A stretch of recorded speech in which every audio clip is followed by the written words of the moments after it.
ANMR ನ್ಯೂಸ್ಗೆ ಸ್ವಾಗತ. ಚೌಡದೇನಹಳ್ಳಿ ಗ್ರಾಮದಲ್ಲಿ ಶ್ರೀಗಂಧ ಮರಗಳ ಕಳ್ಳತನಕ್ಕೆ ಮತ್ತೆ ಯತ್ನ ವಿಫಲ.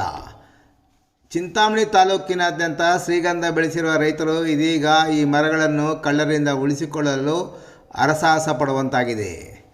ಕಳೆದ ಒಂದು ವಾರದಿಂದ ತಾಲೂಕಿನ ಬುಕ್ಕನಹಳ್ಳಿ ಮತ್ತು ಚೌಡೇನಹಳ್ಳಿ ಗ್ರಾಮದ ಎರಡು ತೋಟಗಳಲ್ಲಿ ಬೆಳೆದಿರುವ ಶ್ರೀಗಂಧ ಮರಗಳನ್ನು ಕಳ್ಳರು ಕಟಾವು ಮಾಡಿ ಸಾಗಿಸಿಕೊಂಡು ಹೋಗಲು ಆಗದೆ ಅಲ್ಲಿಯೇ ಬಿಟ್ಟು ಹೋಗಿರುವ ಬಗ್ಗೆ ಪೊಲೀಸ್ ಠಾಣೆಯಲ್ಲಿ ಪ್ರಕರಣಗಳು ದಾಖಲಾಗಿದೆ.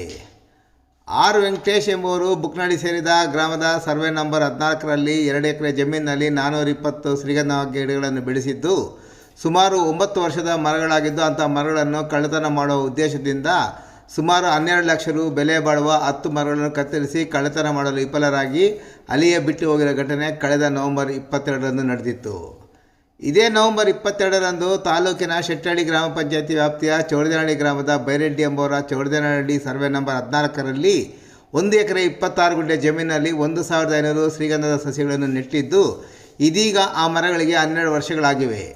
1500 ಮರಗಳ ಪೈಕಿ 15 ಮರಗಳು ಕಟಾವಾಗಿದ್ದು ಇನ್ನೂ ಕೆಲ ಮರಗಳು ಅರ್ಧಕ್ಕೆ ಗರಗಸದಿಂದ ಕಟಾವು ಮಾಡಿ ಲಕ್ಷಾಂತರ ರುಗಳು ನಷ್ಟ ಉಂಟಾಗಿರುವ ಬಗ್ಗೆ ಬೈರೆಡ್ಡಿಯವರು ಮಗ ನೀಡಿರುವ ದೂರಿನ ಮೇಲೆ ನವೆಂಬರ್ 26ರಂದು ಗ್ರಾಮಾಂತರ ಠಾಣೆಯಲ್ಲಿ ಇದೀಗ ಮತ್ತೊಂದು ಪ್ರಕರಣ ದಾಖಲಾಗಿದೆ. ಈ ಹಿಂದೆ 2015 ಸೆಪ್ಟೆಂಬರ್ ತಿಂಗಳಲ್ಲಿ ಇವರಿಬ್ಬರ ಶ್ರೀಗಂಧದ ತೋಟದಲ್ಲಿ ಶ್ರೀಗಂಧ ಕಳ್ಳತನ ಪ್ರಕರಣ ನಡೆದಿತ್ತು. ಆ ಸಮಯದಲ್ಲಿ ಪೊಲೀಸರು ಕಳ್ಳರನ್ನು ಸಹ ಬಂಧಿಸಲಾಗಿತ್ತು.